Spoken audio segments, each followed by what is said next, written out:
7 members of the Ekiti House of Assembly on Thursday impeached the Speaker, Dr. Adela Omiri. The 7 also appointed Oladele Olugbemi as the new Speaker. It was a culmination of the crisis that has engulfed the House for some time now. On Wednesday, some members of the All Progressives Congress, APC, in the House had written to Governor Ayodele Fayose over the need to respect the Constitution and to ensure their protection. One of the prime movers of the impeachment and the new Speaker addressed journalists in Ado-Ekiti. We have changed the principal officers of the state, of the House of Assembly. The Speaker has been impeached. All right, sir. The Deputy Speaker has been impeached. On what grounds? They have been impeached on the ground that 1, they left their official responsibility without an official notice. 2, for not to be able to coordinate the House of Assembly members, trying to divide the House of Assembly members. 3, holding the state hostage with the responsibility the whole to have rendered for this state to move forward. What has just transpired in these hallowed chambers is democracy at play. This is the beauty of government by the people. The change in the leadership of the House is occasioned by emerging realities. As human beings, the only thing that is constant is change.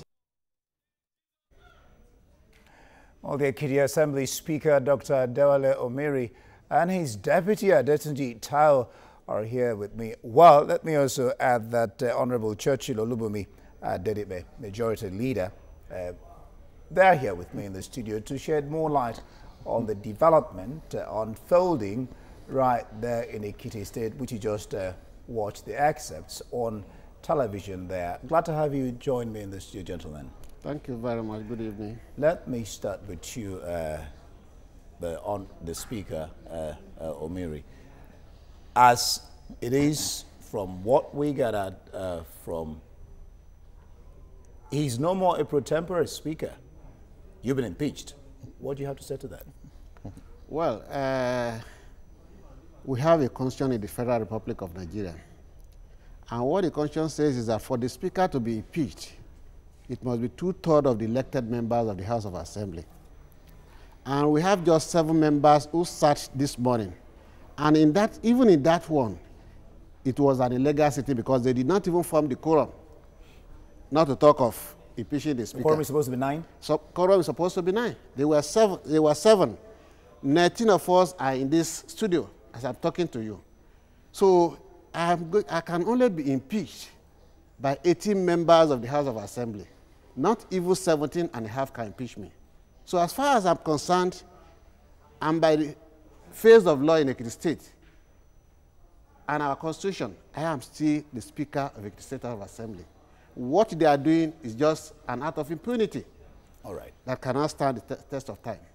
All right, it can't stand the test of time. Right Honorable Orishala Adetunji Taiwo, you are the Deputy Speaker. Yes. You heard what he said. Yeah. What will be your next step?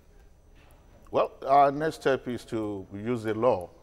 What they have done are pure illegalities, and we're not going to descend to their level. We'll approach the law and we'll seek a remedy at law.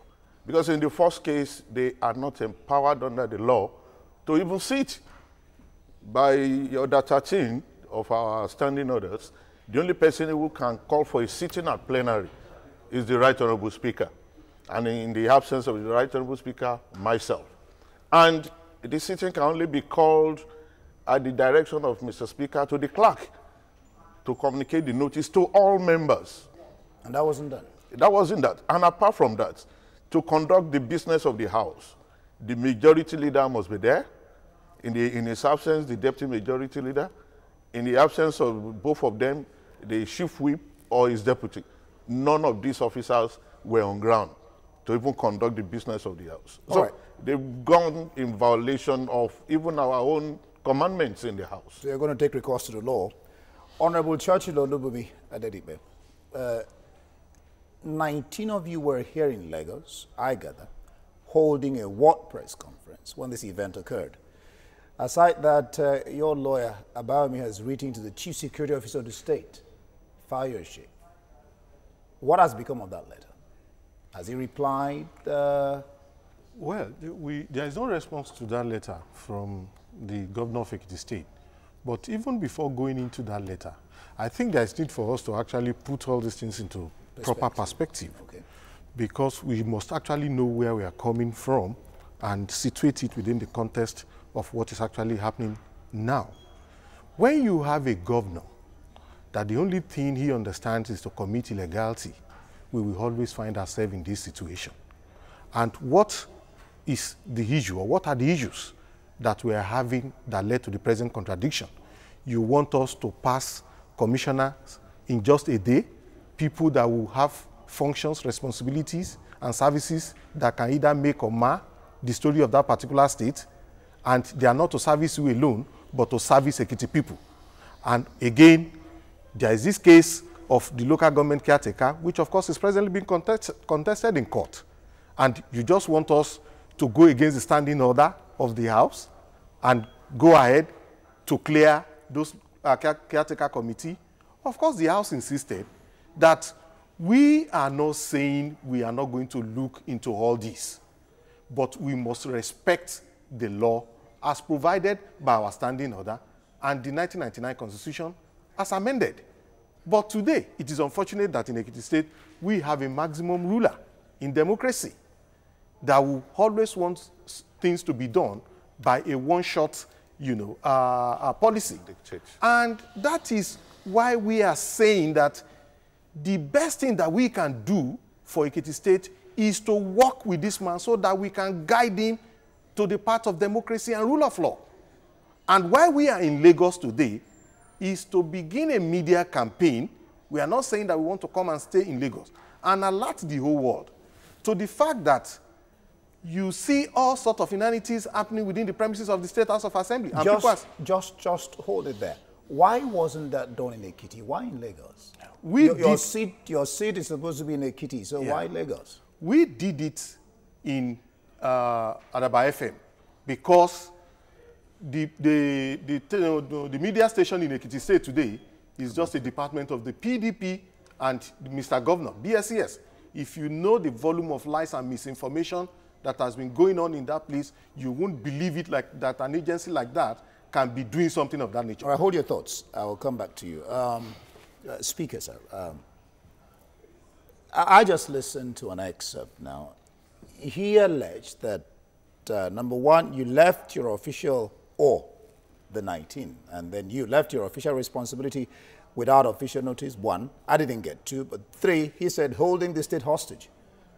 How do you respond to those allegations and accusations?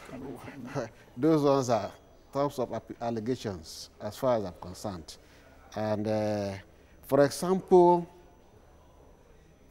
the governor cut off the electricity supply to my house since Friday. Does he have the power to do that? I don't know. That's part of the impunity we're talking about. You should know. I say it's part of impunity we're talking about. He hasn't got the right. He withdrew all my drivers, except my personal driver is left with me. He withdrew all the staffs in my office. He sacked all my aides, and that of the deputy speaker, and that of majority leader. So with all these things, we felt we are not safe in Ekiti State. And he's been using police to harass everybody. We don't have security to guard me, and I won't allow my life to be wasted by somebody. So that is why we're out of the state. We were in Akure to do what we are doing here. But soon as we got there, 2 lorry loads of mobile police were sent after us. From Ekiti? From Ekiti. So we had to leave.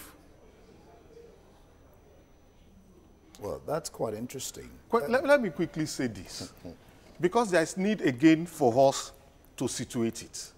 As a matter of fact, the 1999 Constitution as amended made the House, the House can actually regulate its own activities. And if some people are saying that, well, we have abandoned our duty post for the purpose of those people that are listening to us, the drama that led to the killing of late Dr. Adramola, when Dr. Fayose was the governor of Ekiti State, started like this. The man was haunted. He was the then CEO, Ekiti State EPRA. It's a World Bank project in conjunction with the state. Started like this.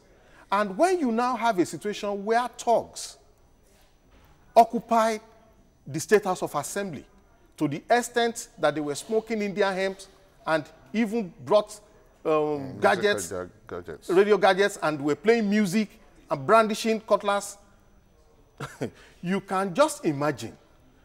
You can just imagine how the situation will look like within the premises of the State House of Assembly. All right. And apart from that, sir, we've had similar press conferences in Ekiti there, covered by the media, I mean, to explain ourselves to our people. But when you listen to the news, it will be total blackout. So our people cannot even hear us from the TV and radio stations there. All right, let me ask you this.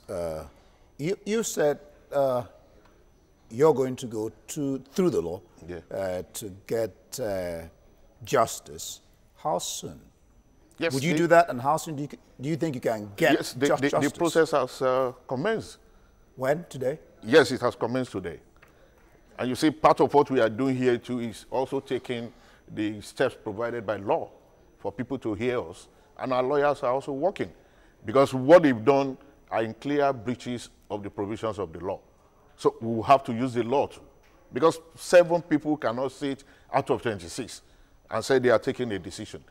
Even the calling for the sitting, the one that took place on the 17th, we don't sit on Mondays. We don't go to plenary on Mondays. And they did that. They did that. Now, what I wanted to ask, before we call it a day, I don't know, it might sound funny, but do the 7 know these things you're saying? Number 1, that you can sit on a Monday. Number 2, the quorum should be 9. Number 3, you can't impeach the sitting speaker with only 7 speakers. Do they know that? They do. They do. They do. But they have somebody who is instigating them, who is acting as a godfather, and who have executive powers. All right, gentlemen. The governor said it before all of us, that those 7 people with himself are more than the 19. He said it before the 19 of us. And apart from that, when we are sitting in the house, you don't bring police men into the house. We have our sergeant at arms that keeps space there.